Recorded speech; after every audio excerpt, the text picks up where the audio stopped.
샬롬. 오늘도 하나님 말씀 앞에 나오신 여러분 환영합니다.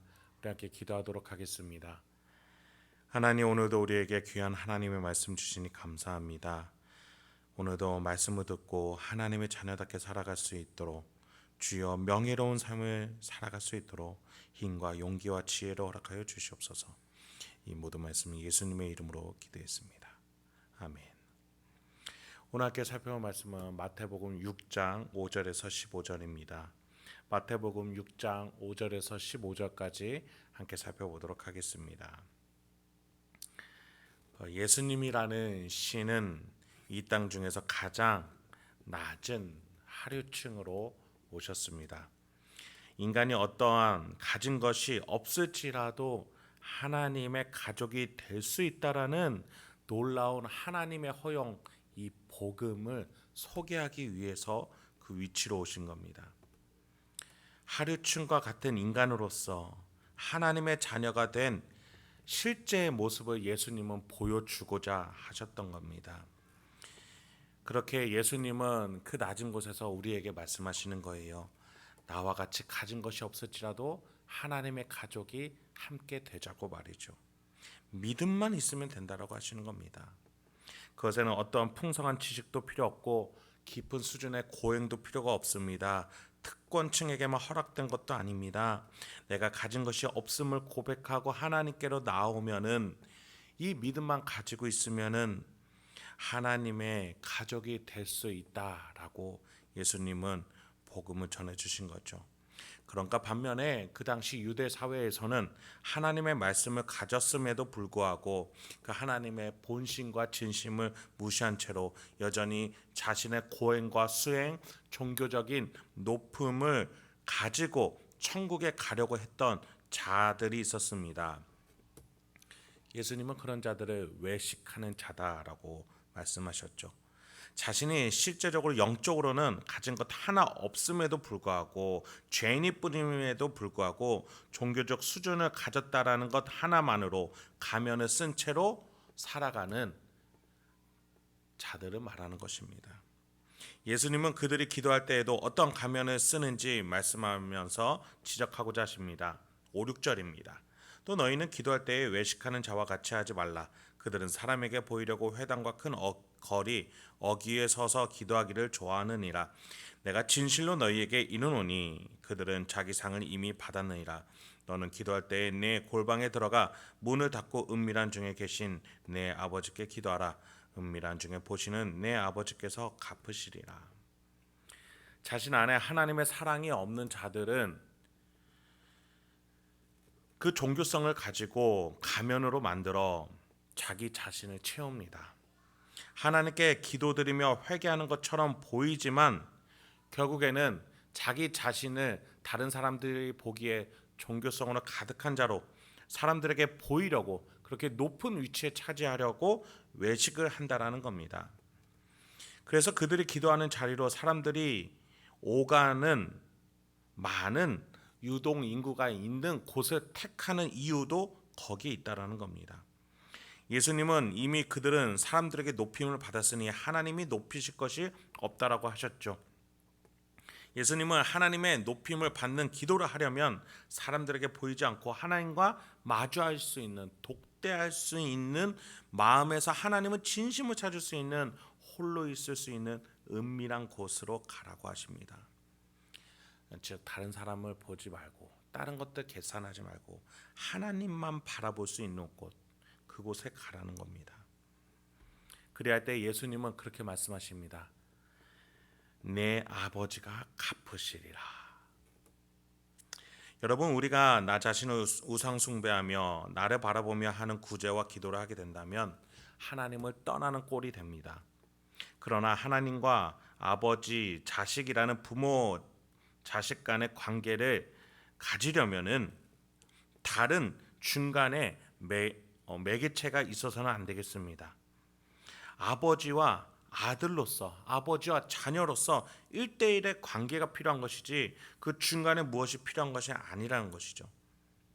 또한 아버지가 주시고자 하는 것들도 받지 못합니다. 그냥 피조물이 되는 것뿐입니다. 그것은 결국에는 나 자신이 판단하고 결정해야 되는 길입니다. 하나님을 아버지로 삼고자 하는 자는 자신을 우상숭배하지 않습니다. 자신을 높이려 하지 않습니다. 하나님을 바라봅니다. 그래서 기도할 때나 구제할 때나 다른 계산, 다른 시야를 고려하지 않고 하나님만 바라보며 하는 겁니다. 그러할 때 하나님은 우리의 아버지가 되어 주시겠다라고 하시는 겁니다. 우리에게 필요한 것들을 갚아 주시겠다라고 하시는 겁니다. 우리의 모든 것들을 돌보시고 아시는 아버지가 되시니 우리가 그 아버지께 드리는 말도 미사 여구가 많지 않습니다. 간단하고 정확하고 담백합니다. 7, 8절입니다. 또 기도할 때 이방인과 같이 중언부언하지 말라. 그들은 말을 많이 하여야 들으실 줄 생각하느니라. 그러므로 그들을 본받지 말라. 구하기 전에 너희에게 있어야 할 것을 하나님 너희 아버지께서 아시느니라. 물론 남에게 무언가 부탁을 할 때에는 미사 여구도 필요할 거고 또 접대도 필요할 겁니다. 또 우리가 전후 사정을 설명해야 되니까 많은 시간과 대화의 장소도 필요할 겁니다. 그러나 아버지 자식 간에는 그렇지 않습니다. 서로가 너무나도 밀접한 관계입니다. 그 어떤 관계보다도 더 깊고 소중한 관계입니다. 예수님은 하나님과 그런 관계가 될 수 있다고, 하나님을 아버지로 섬기는 관계로 나아가라고 말해 주시는데, 반면에 우리는 그렇지 않았다는 겁니다. 그래서 예수님이 말씀하시기에 너희는 왜 하나님께 말씀할 때에 꼭 남에게 말하는 것처럼 미사여구를 많이 붙이냐고 질타를 하시는 겁니다. 결국에는 그렇게 기도하는 이유는 사람에게 보이려고 하는 것이지 하나님 아버지께 하는 게 아니다라고 정확하게 지적하시는 것이죠. 그리고 서서 예수님은 어떻게 기도해야 되는지 우리가 보통 알고 있는 주기도문을 이렇게 알려주십니다. 9절 10절입니다. 그러므로 너희는 이렇게 기도하라. 하늘에 계신 우리 아버지여, 이름이 거룩히 여김을 받으시오며 나라가 임하시오며 뜻이 하늘에서 이루어진 것 같이 땅에서도 이루어지리이다. 기도문의 서두입니다. 기도의 대상이 누굽니까? 전지전능을 뜻하는 하늘에 계신 분입니다. 그리고 그냥 남이 아니라 우리의 아버지다라고 하나님의 독생자 예수가 말해 주십니다. 맏형이 아버지께 이렇게 기도하는 거다, 이렇게 말하는 거다 알려주시는 겁니다. 맏형이 알려주는 아버지께 기도하는 법을 우리가 배우는 겁니다.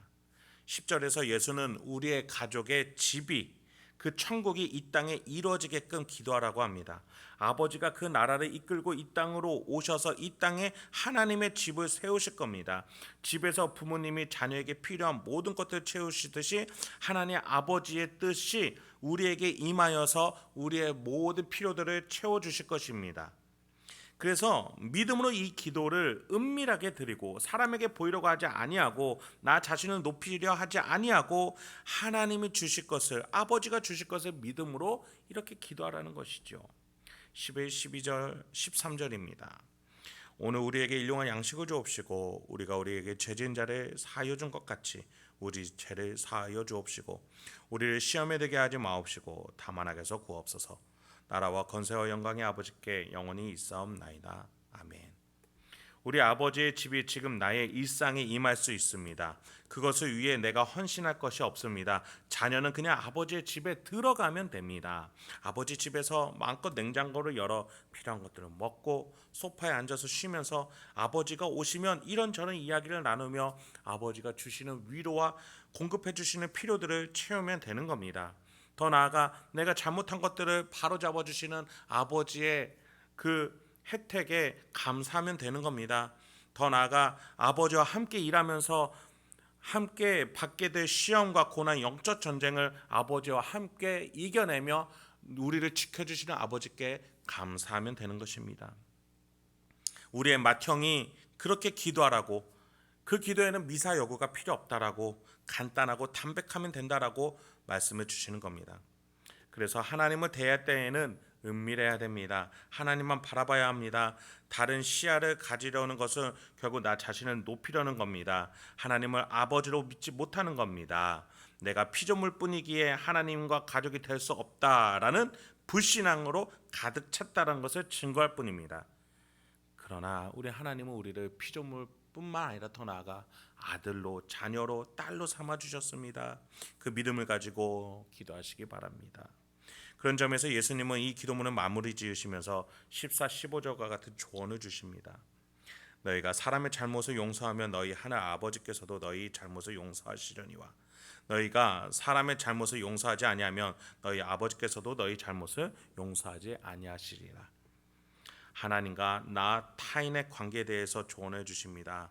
하나님이 나의 아버지가 되어 주시기 위해서 베푸셨던 모든 용서와 허용을 경험한 자녀라면, 내가 하나님의 자녀라고 믿고 있다면, 피조물에서 하나님의 자녀가 된 자라면, 나 자신을 우상 숭배하지 않고 하나님을 아버지로 섬기는 자라면, 예수와 형제가 되어서 함께 하나님의 유업을 상속받을 자라는 믿음이 있다면, 여유와 명예로움을 가지고 하나님 아버지의 사업에 자녀로서 동참하라는 겁니다. 무엇입니까? 용서입니다.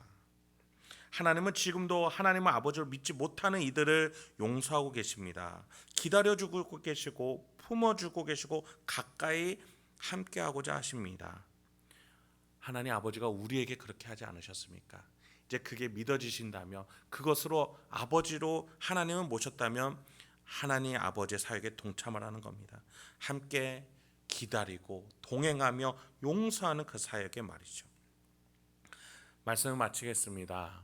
오늘도 나 자신을 높이기보다 하나님의 아버지를 믿고 하나님이 높여주시는 섭리를 믿으며 기대하며 갚아주실 것을 기다리며 살아갈 수 있는 저와 여러분 되길 소망합니다. 그렇게 다른 일을 섬기고 용서하며 하나님의 사역에 동참하는 참 자녀가 될 때에 하나님께서 여러분에게 필요한 삶의 모든 것들을 주실 것이고 갚아주실 것을 믿습니다. 그 명예로운 삶을 오늘도 살아가실 수 있는 저와 여러분 되길 소망합니다. 함께 기도하겠습니다. 하나님, 오늘도 우리에게 귀한 하나님의 말씀 주시니 감사합니다. 오늘도 이 말씀을 믿고 의지하며 오늘도 하나님의 자녀답게 여유롭게 명예롭게 풍성한 삶을 살아갈 수 있도록 주여 우리 행복한 교회 성도님 한 분 한 분을 붙잡아 주시옵소서. 예수님의 이름으로 기도했습니다. 아멘.